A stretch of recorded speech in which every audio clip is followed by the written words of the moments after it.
How's it going, everybody? Ryan Devlin here. In this video, I'm going to break down key methods for pentatonic shifting. These methods will help you unlock new ways of creating tension and release in your solos, so you can build lines that sound both structured and free. As many of you know, pentatonics are a 5-note scale that legends like John Coltrane, Chick Corea, Michael Brecker, and Joe Henderson mastered and used in really innovative ways in their jazz solos. Pentatonics can also be used in really effective ways when you're soloing over pop or funk grooves. Popular saxophone masters like Maceo Parker and Lenny Pickett also use pentatonics in their contemporary solos. And saxophonists like Kenny Garrett will apply pentatonics in a more contemporary jazz setting. No matter what style of music you're playing, mastering pentatonic techniques can be such a great way of playing interesting harmonic content in your solos that can really elevate your lines. Today, we're going to check out the concept of pentatonic shifting to help you gain flexibility with pentatonics and integrate pentatonics into your improvisation. Everything we cover in today's video comes from the new pentatonic shifting method book I wrote with Chad Lefkowitz-Brown, and you can download this new PDF resource on Jazz Listen Video's website. I actually used to study pentatonics deeply with Chad in my private lessons with him when I was in college, and it's so awesome to have collaborated with him to make an elaborate method book on this concept. In this PDF package, you'll find an extensive resource for how different pentatonics sound superimposed over a home chord, common tone shifting to build smooth, connected lines, nearest degree shifting for fresh, melodic movement, chromatic approaches to add intensity and flexibility, methods to create lines with and without patterns, and plenty of fill-in-the-blank exercises that help you turn these concepts into real improvisation. So like I said, if you'd like to check out this resource, go to jazzlessonvideos.com or click the link in the description below, and make sure to use code SHIFT5 for $5 off your purchase. So let's get into today's first concept. This is what we call shifting with common tones. This is where you connect one pentatonic to another by using a shared note across the two chords as a pivot note. In our PDF resource, we have tons of examples of different ways you can do this method. But for now, let's check out one of the examples so you can start to get a grasp of what this is. We're going to check out pattern number 6. Another really great part about this book is that we have the skips and steps written out above every single pattern. Now, what skips and steps are in relation to pentatonics is how I like to internalize and memorize pentatonic patterns. No matter where we shift, we are keeping our pattern consistent via common tones in each section, continuing through the whole progression. So, if we look at our first chord of D minor here, we have A, G, C, A, D, C, F, D. Now, in the skips and steps method, that would be step down, skip up, step down, skip up. Anything that is stepwise is in the linear order up and down of the scale. So D to F, F to G, G to A to C, C to D. Anything that is not in that order is a skip or a double skip. So all 11 patterns of our first section here have the skips and steps method written out in the ascending and descending order. And you'll notice that throughout this pattern, we have to ascend and descend the pattern because we want to keep it within the range of normal instruments. So shifting via common tone, my common tone I shift with from D to A is G natural. Then from A to G is G natural again. Then from G minor to C minor is G natural again. C minor to E flat minor is E flat. A flat to E flat is E flat. A flat to F is A flat. And F to D is F. So that is the tone that I'm using to shift from the pattern either ascending or descending to my next chord. Here's what the pattern sounds like.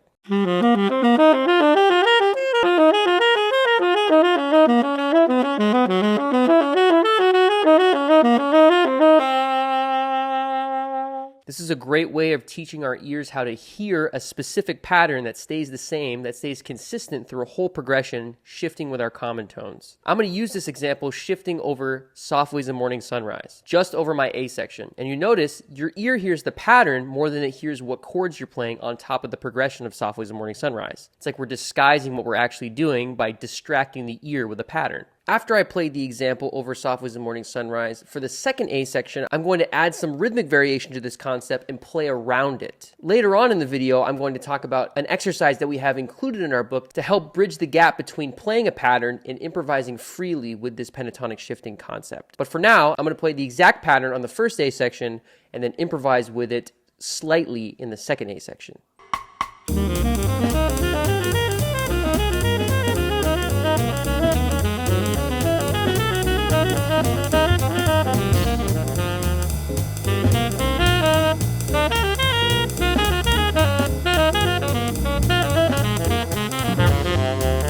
So using these patterns in improvising, look for tunes that have the tonality of the first chord and the last chord, because that's where we're starting and ending our phrase. So D minor, for me, that's Soft Was the Morning Sunrise, or Mr. PC. So I'll practice some of these patterns at different lengths, going back and forth from D minor over those tunes. It's a great way of practicing pentatonic shifting with common tones.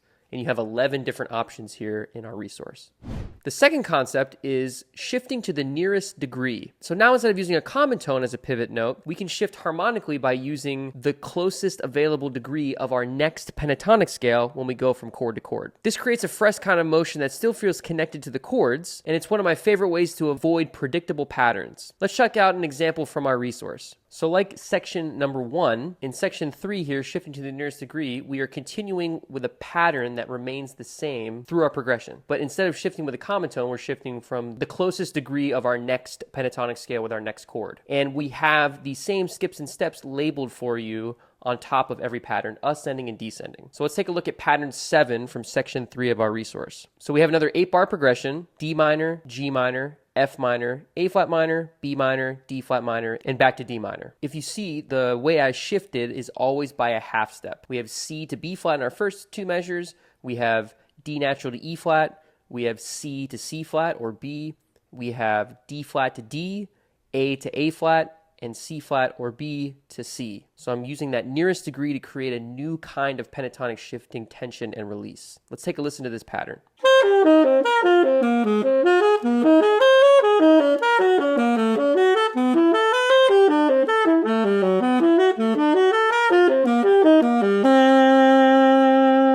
Also, I should mention that after section 1 and section 3, in sections 2 and 4 of our book, we have shifting to the nearest degree and shifting with common tone without a pattern. This is kind of releasing a little bit of that predictability and showing how we can improvise freely with these patterns. So now I'm going to take pattern 7 over Soft Was the Morning Sunrise again, so you can hear how this progression shifting to nearest common tones sounds over a D minor tune. As I said in the first concept, after I play the exact 8 bars of this line over the first A section of Softly, I'm going to then again improvise with it, playing some different rhythmic variations and playing around with the concept. In the next section, I'm going to talk about an example we have in this book where you can put this into your practice session. But for now, let's hear me play the example exactly the same over the first 8 bars and then improvise with it lightly on the second 8 bars.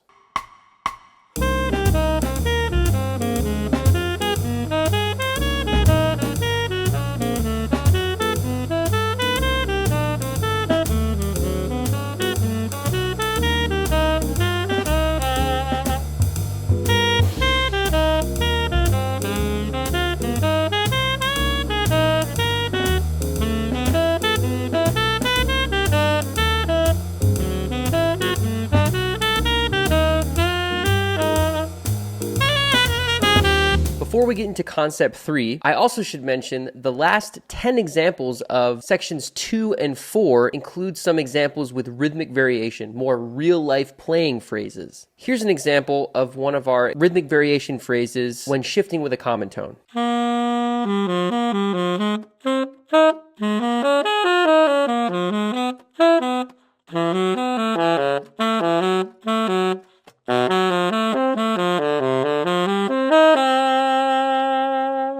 Now here's an example with rhythmic variation when shifting to the nearest degree.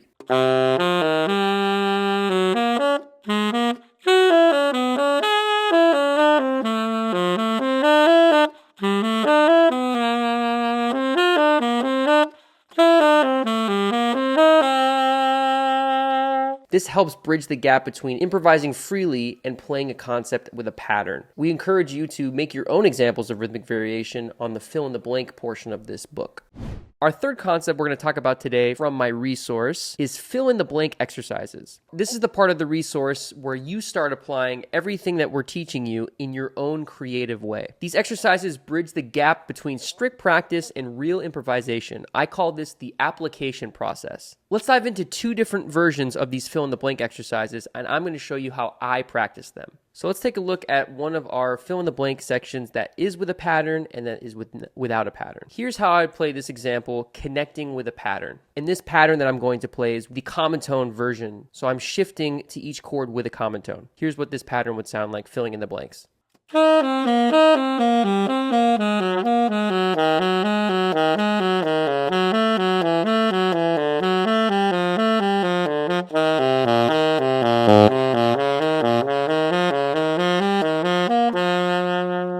Now here's me shifting to the nearest degree without a pattern, filling in the blanks.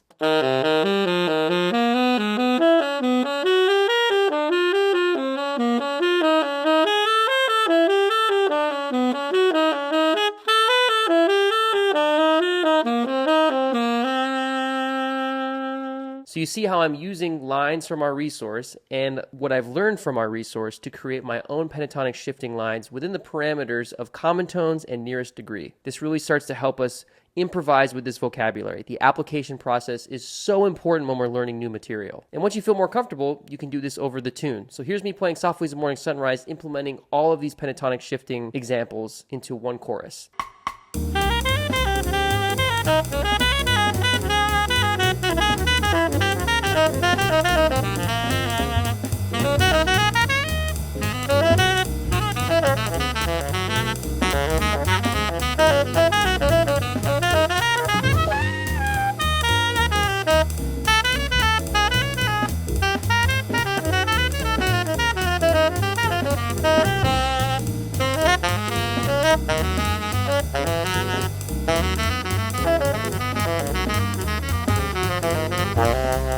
You can really have fun with this stuff. I love the sound of this. It really made me want to look into other artists that do this, like the ones I listed at the beginning of the video.